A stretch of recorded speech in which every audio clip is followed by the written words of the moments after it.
प्रिय भक्तों, बोले गणपति महाराज की जय। भक्तों, हम आपको सुनाने जा रहे हैं फाल्गुन कृष्ण गणेश चतुर्थी व्रत कथा, जिसमें कथा है विष्णु शर्मा नामक ब्राह्मण की कथा। तो आइए आरंभ करते हैं भक्तों। पार्वती जी पूछती हैं, हे लंबोदर, फाल्गुन कृष्ण चतुर्थी को गणपति जी की पूजा अर्चना कैसे करनी चाहिए? इस महीने में गणेश जी का पूजन किस नाम से होता है और आहार में क्या लेना चाहिए? गणेश जी ने कहा, हे माते, फाल्गुन चतुर्थी को हेरम्ब नाम के गणेश जी की पूजा करनी चाहिए। पूजा का विधान विधि पूर्वक करना चाहिए। इस दिन खीर में कनेर का पुष्प मिलाकर कुलाबास की लकड़ी से हवन करना चाहिए। विद्वानों के मतानुसार भोजन में घृत और चीनी ले। इस बारे में पहले समय की कथा सुनाता हूं, जैसा कि युधिष्ठिर के प्रश्न के उत्तर में श्री कृष्ण जी ने कहा था। सो ध्यान से सुनो। श्री कृष्ण जी ने कहा कि पुराने समय में युवनाश्व नाम के एक राजा हुआ करते थे। वे बहुत उदार, धर्मात्मा और देवताओं एवं ब्राह्मणों की पूजा करने वाले थे। उसके राज्य में विष्णु शर्मा नाम के एक विद्वान ब्राह्मण रहते थे। वे वेदों के ज्ञाता तथा धर्म शास्त्र का अनुसरण करने वाले थे। उनके 7 पुत्र हुए। वे सब धनी थे, लेकिन आपसी वैमनस्यता की वजह से वे सब अलग अलग रहते थे। उनके पिता हर एक पुत्र के घर क्रम से एक एक दिन भोजन करते थे। धीरे धीरे वे वृद्ध होकर दुर्बल हो गए। वे अपनी पुत्र वधुओं द्वारा अपमानित होकर रोते रहते थे। एक बार विष्णु शर्मा गणेश चतुर्थी का व्रत रखकर अपनी बड़ी पुत्र वधु के घर पहुंचे। उन्होंने कहा, हे बहु रानी, आज मैंने गणेश जी का व्रत किया है। तुम पूजन का सामान इकट्ठा कर दो। गणेश जी खुश होकर बहुत धन देंगे। यह सुनकर बहु कठोर वाणी में बोली, हे ससुर जी, मुझे घर के कार्यों से ही अवकाश नहीं मिलता।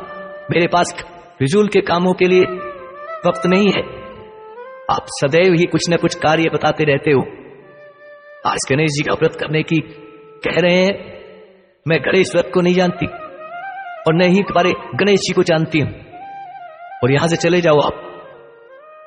बहू की डांट फटकार सुनकर वह 6 बहुओं के घर क्रम से गया, परंतु सभी ने डांट फटकार कर उसे भगा दिया। सभी जगह से अनादर पाकर वह दुर्बल शरीर ब्राह्मण बहुत ही दुखी हुआ।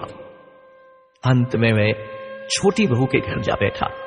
छोटी बहू बहुत निर्धन थी।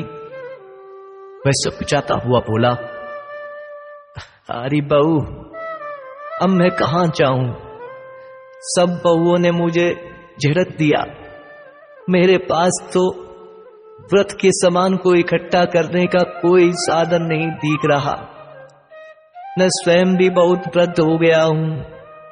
हे कल्याणी बहू, मैं बार बार विचारता हूं कि इस व्रत को करने से सिद्धि मिलेगी और सभी दुखों का नाश हो जाएगा।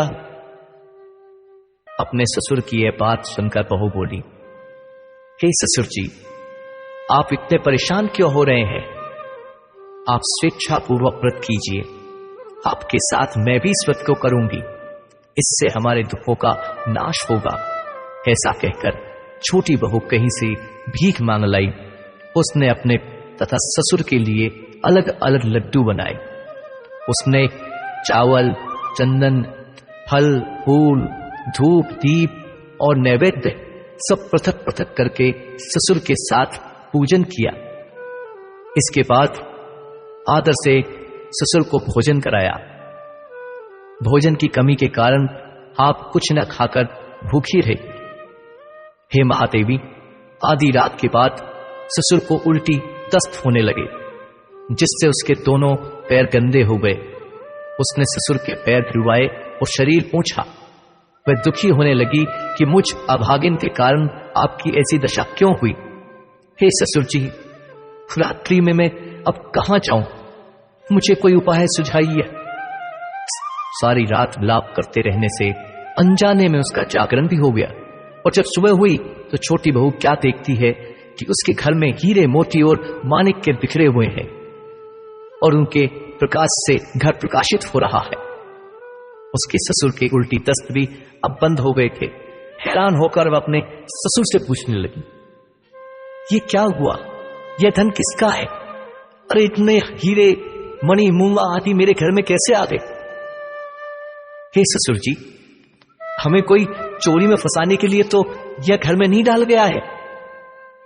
बहू की बात सुनकर ससुर ने कहा, हे कल्याणी, ये सब तुम्हारी श्रद्धा भक्ति का फल है।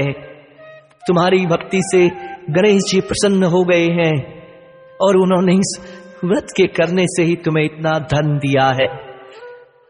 बहू कहने लगी, हे ससुर जी, आपकी कृपावश गणेश जी प्रसन्न हुए हैं। मेरी निर्धनता दूर हुई है और मुझे अपार धन संपत्ति प्राप्त हुई है। आप धन्य हैं ससुर जी, आप धन्य हैं। आपकी कृपा से ही मैं धन्य हुई। अब छोटी बहू के घर में अपार धन संपत्ति देखकर अन्य बहुएं बहुत क्रोधित हुई। वे कहने लगी कि बूढ़े ने अपना सारा जमा किया हुआ धन छोटी बहू को ही दे दिया। भाइयों की आपसी कलह को देखकर विष्णु शर्मा भयवश कहने लगे कि इसमें मेरी कोई गलती नहीं है। छोटी बहू को केवल इस व्रत के करने से ही गणेश जी ने प्रसन्न होकर यह कुबेर जैसी संपत्ति प्रदान की है। हे बहुओं, मैंने पहले तुम्हारे घर जाकर इस व्रत को करने के लिए कहा था, परंतु तुमने मुझे झिड़क कर भगा दिया था।